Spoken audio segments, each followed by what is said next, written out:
Well, welcome to How is Your Day Bombshell. It was Saturday. I worked today. I fixed Grandpa some chicken and noodles at lunchtime, and it was his lunchtime on first break. Also took an adorable picture of Sammy. He for some reason had climbed up on my grandparents' bed, and it just looked like the spirit of my grandma was in that room because he was lying on Grandpa's side, but laying toward Grandma's side, so it was so touching. It's been an emotional day on some fronts.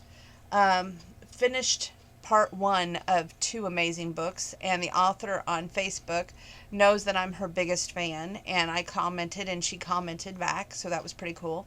Maisie Yates.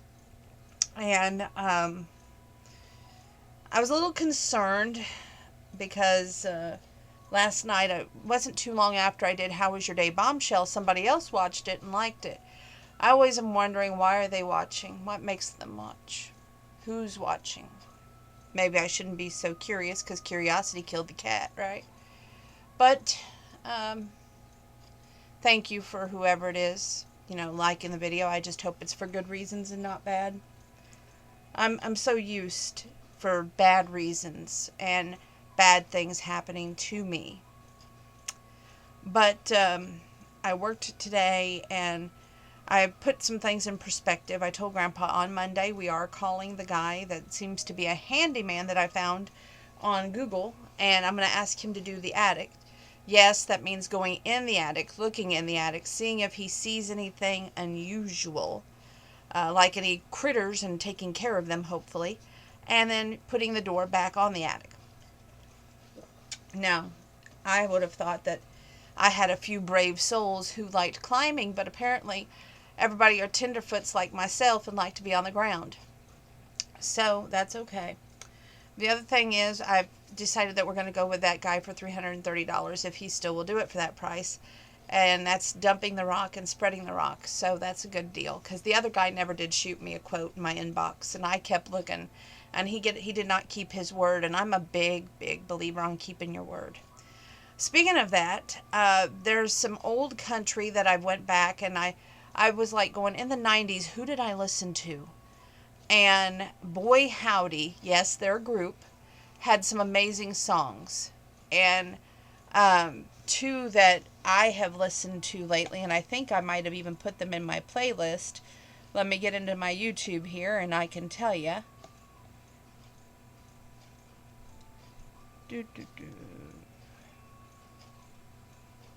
I don't want to hit the actual videos, but it looks, well, anyway, let me see here if we can do it another way. We'll go back to youtube.com. It's a good thing you can't see me right now. I've got my glasses on my head, and most of you would be like, your glasses don't belong on your head, they belong on your face. Yeah. I've got part two of the Saturday Evening Post to do for you all. A new magazine came today, but I was really disappointed. I got I'll say it in a minute. Time magazine, but it was just not anything that I would want to read. So, the first song that I would say I would want the man of my dreams to listen to would be She'd Give Anything. And then the second one would be True to His Word, because another man has to, it shows that this couple was having problems and he was putting his woman first, and then his woman ends up last because he starts cheating on her. Well, then this other guy steps in and takes the place, but he's true to the words and promises that his best friend made. And, not so much that I agree with the way that happened, but I agree with that you should be true to your word. It's just like that Rodney Atkins song, Honesty. I'm giving you guys a playlist here tonight to listen to how to be great men in a relationship. Amy Como had a song too. Who's she to you? And where does that leave me? It was so sad that she passed away at an early age in a car wreck, but left behind a musical legacy, also like Mindy McCready, one of my favorites. Um, Tonight, I want to cover a little bit of the book, Claiming the Rancher's Heir, and I really hope that you tune in for that book. She was fearful of not being enough for her family, letting people down, and he was fearful to love because the last time he tried it, the woman walked away and walked away with a big portion of his life, meaning a son that he never got to know. So when these two come together, they're like two combustible elements because she's from one family, he's from another. They're both trying to, sell their wine, so they kind of come to a conclusion that to work together.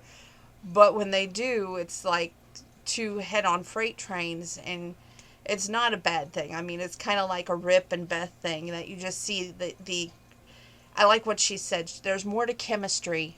There's love. And I want everyone to really sit through this book review.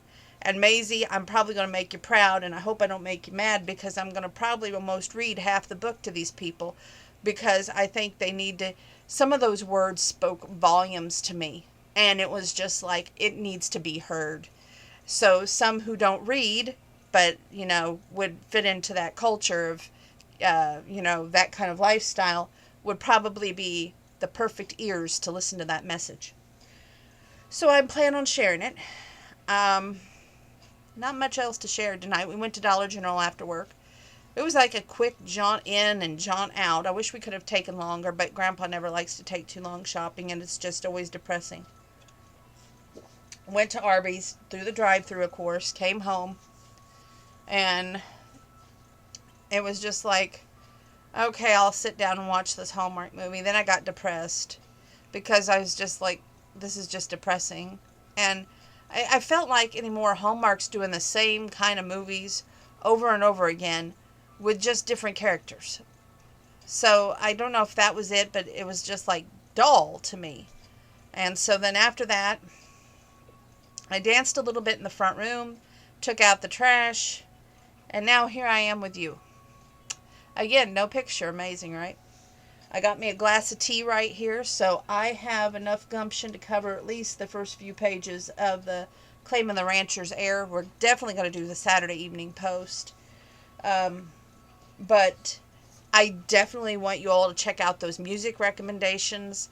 I want you to hopefully listen, really hear what I say when it comes to this book, because I get asked so many Dear Bombshell questions, and we'll get back to those. Those are coming back sooner than you think. Probably, I would say, next week sometime. Maybe on Wednesday evening, although Wednesday is Married at First Sight, isn't it? Or is it the other one? Well, it might be Tuesday evening then. So you don't want to go anywhere, because I definitely will answer some of those. But this book kind of answers those questions without me answering them for you. And I was scared at one point, as I told Maisie. I really thought that they weren't going to get their happily ever after. But at the end of the book, it was the best ending she could have given every character. Now, with that being said, you don't want to go anywhere now, do you? Stay tuned.